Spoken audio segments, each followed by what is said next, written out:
Welcome to this deep dive. We're jumping straight into quite a significant legal case out of Brazil. It's really been making waves in the comedy scene there.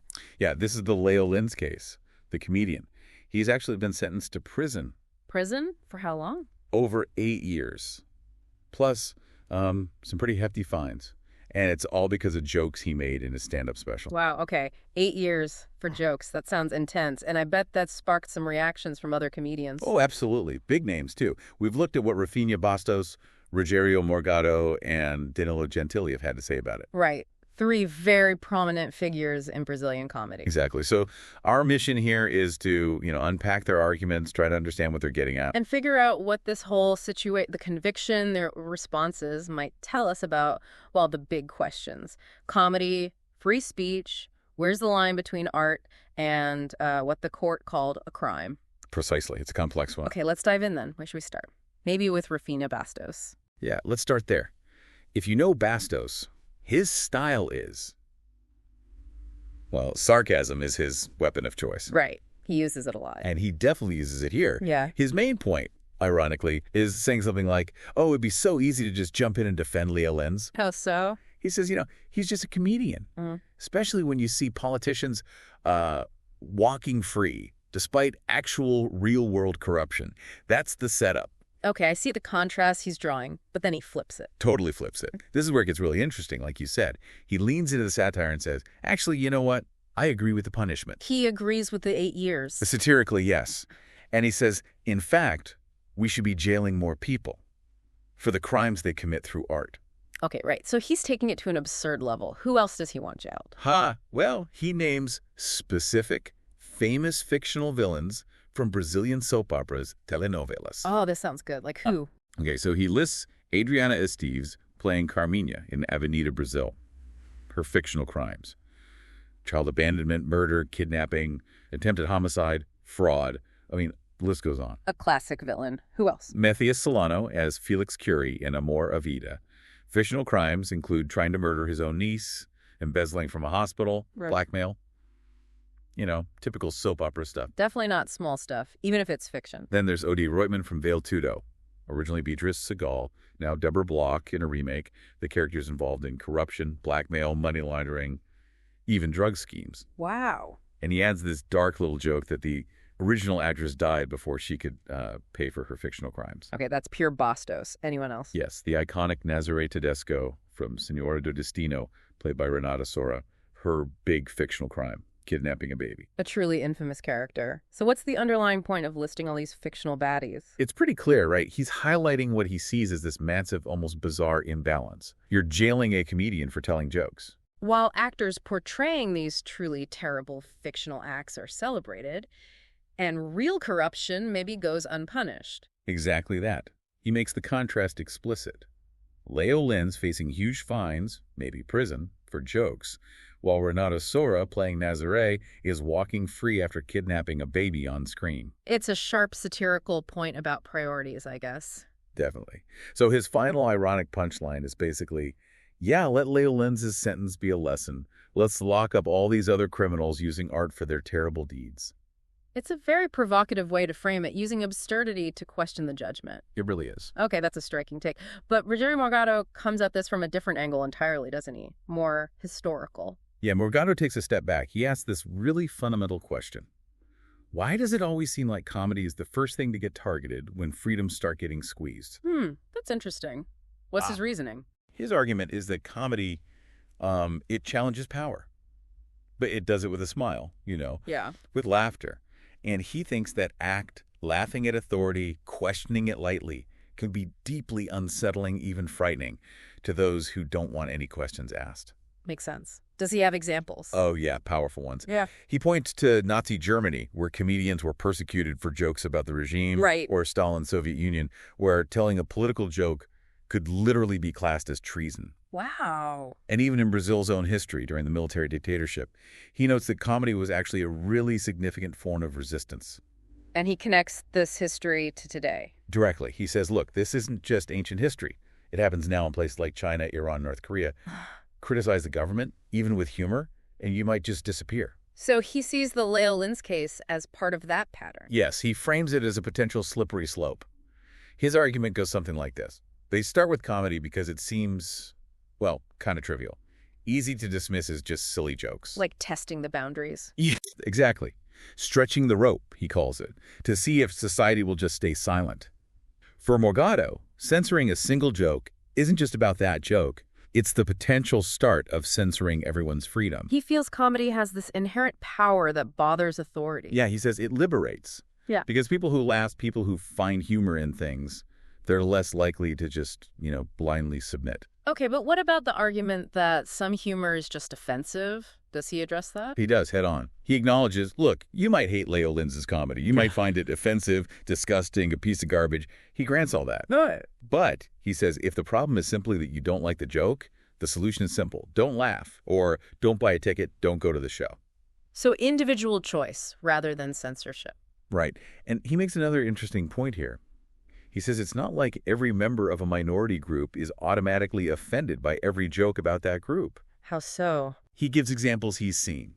People in wheelchairs laughing at wheelchair jokes. People dealing with obesity laughing at fat jokes. People with rare diseases finding humor in jokes about their condition. But in a specific context, right? Crucially, yes. Because they chose to be there. They went to that specific comedy show knowing the kind of humor involved.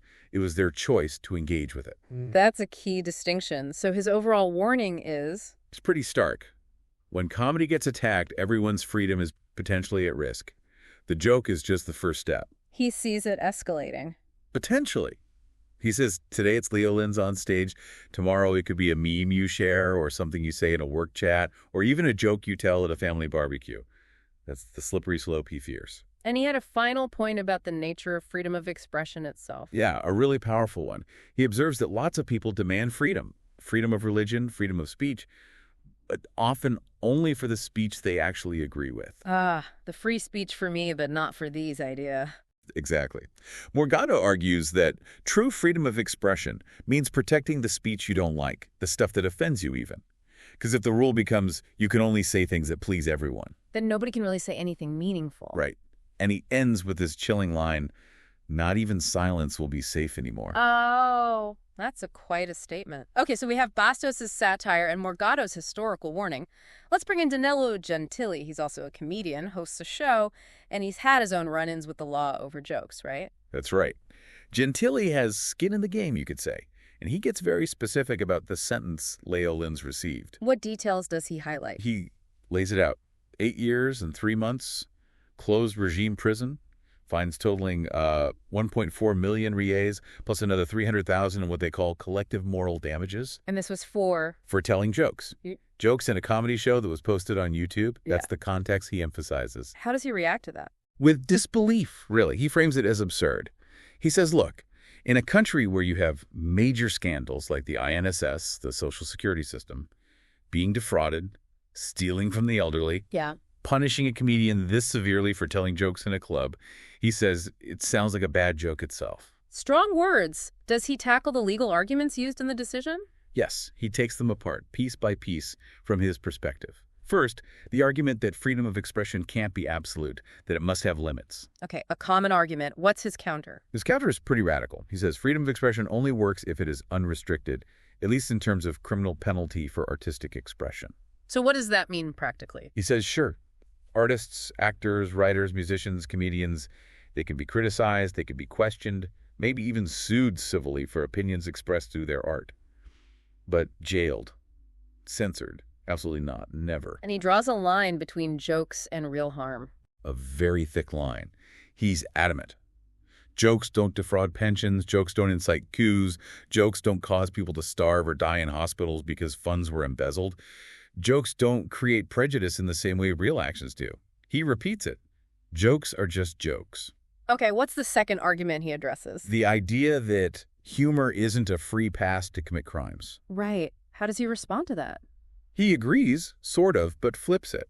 He says, you're right, humor isn't a free pass to commit crimes, because humor doesn't commit crimes. Ah, so he defines humor itself as separate from criminal action. Exactly. He defines it as art. Mm-hmm. Fantasy, fiction, exaggeration, wordplay.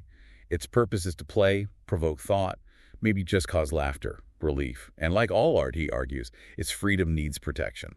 He seems frustrated with this whole debate around the limits of humor. Deeply frustrated. He says he's been hearing it for years and sees it as a trap, because if you officially limit humor today, right, will it be limits on funk music, limits on soap operas, limits on poetry, fiction? He even uses that same example of Odette Roitman, sarcastically suggesting maybe they'd censor her death scene in a remake, afraid the actor playing the killer might get arrested. So he's worried about a chilling effect across all arts. Very much so. And this connects to his point about distinguishing fiction from reality. He argues that society figured this out ages ago, back in ancient Greece, with playwrights like Aristophanes. So treating comedy or fiction as if it's literal truth. He calls it regression, moving backwards towards a pre-tribal society, not forwards. He also mentioned art as an escape valve. Yeah, he sees comedy and art generally as vital outlets. In a world that can be tough, where people have to put up with a lot from authorities and often feel they have to just keep quiet, art provides a release. So if artists can't perform for willing audiences, Then something is very wrong, in his view. He thinks applauding the silencing of any artist, no matter what you think of their art, means we are on the edge of an abyss. what about the specific charge that Lins was condemned for prejudice or hate crimes? Gentili pushes back on that interpretation, fitting Léo Lins as a person. He sees the conviction itself as way over the top, an excessively exaggerated shot in the foot, even for those who want to limit comedy. Does he connect this to broader concerns? Definitely. He relates it to his own legal battles and warns. Today it's Léo Lins, a comedian. Tomorrow maybe it's journalists, bloggers, YouTubers, basically anyone whose thoughts someone in power decides are anti-democratic. And he argues this isn't about left versus right. No.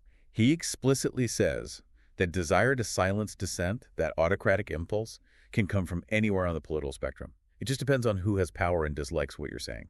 So his focus is on what he sees as the real problem. Yes. He's saying Brazil should stop fighting fiction and art and focus on tangible issues. The INSS fraud he mentioned, corrupt managers, abuse of power, laws that don't work. He contrasts jokes with real violence too, right? Yeah, he says real intolerance is getting shot for your phone on the street. Real hate crime is a woman being beaten over a ring. That's different from jokes, however offensive some might find them. He seems aware his argument might be called populism. He anticipates that. His response is basically, go ask any ordinary working person. Would they rather see a comedian jailed or feel safe walking down the street with their phone? Or silence a comedian or jail the corrupt officials ruining the country? He frames it as a matter of priorities. Does he mention the appeal process for Lins? Yes, he notes Lins can appeal while free, and he hopes the conviction gets overturned. He sees that as a win not just for his friend, but for comedy and art in general. And he mentioned his own case again. Right at the end. He points out this is the second time a comedian has received a jail sentence in the first instance court in Brazil. The first was him. He hopes common sense prevails for Léo Lins on appeal, like it eventually did for him. So, listening to all three, Bastos, Morgado, Gentili, it's really striking. They come at it so differently. You've got the sharp satire. Art from Bastos. The historical perspective from Morgado. And then Gentili's really passionate, almost legalistic defense. But despite those different styles, They all seem to land in a similar place, fundamentally. exactly, they all view this Léo Lins conviction as, well, deeply problematic. Yeah. A dangerous precedent, specifically for freedom of expression when it comes to art, particularly comedy. And they share some common warnings, don't they? Definitely. That slippery slope idea comes through clearly the fear that censoring something seemingly small or silly, like jokes, Could open the door to broader censorship later on. yeah, and also the danger they perceive in blurring the lines, in confusing fictional portrayals or jokes, even offensive ones, with actual real-world actions and crimes. Plus that sense of disproportionality in the sentence. Right, that feeling that the punishment just doesn't fit the crime of telling jokes, especially when compared to other issues. It really does raise a massive question, though, doesn't it? How does a society actually do that? How do you balance protecting people from genuinely harmful speech or hate speech while still upholding that core principle of free expression, even for art that pushes boundaries, that makes people uncomfortable, or that some find offensive? It's not an easy line to draw. So, bringing it back to the listener, why should someone, maybe listening outside Brazil, care about this specific case involving one comedian? What does it mean for you listening? Well, the argument these comedians are making is that this isn't just some isolated legal battle far away.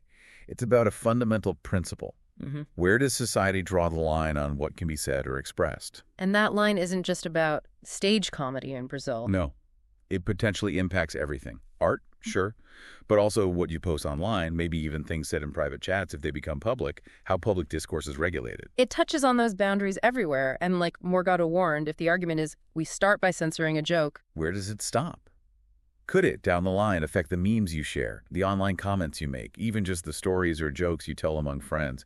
It puts a spotlight on how these boundaries are constantly being negotiated, especially now. Okay, so to wrap this up, the Léo Lins case, certainly through the eyes of these three comedians, seems to highlight this major tension, this perceived fight between artistic freedom and legal interpretations of harm. Yeah, and it's definitely setting off alarm bells for them about censorship and about what they see as a vital need to keep that distinction clear between fiction, art, and reality. And it leaves us all with a pretty big thought to chew on, doesn't it? Which is, Well, if comedy's power, at least partly, comes from its ability to challenge, to provoke, maybe even liberate through laughter, what does it mean for a society if that laughter itself can be judged as a crime? and maybe the even bigger question is, who gets to draw that line?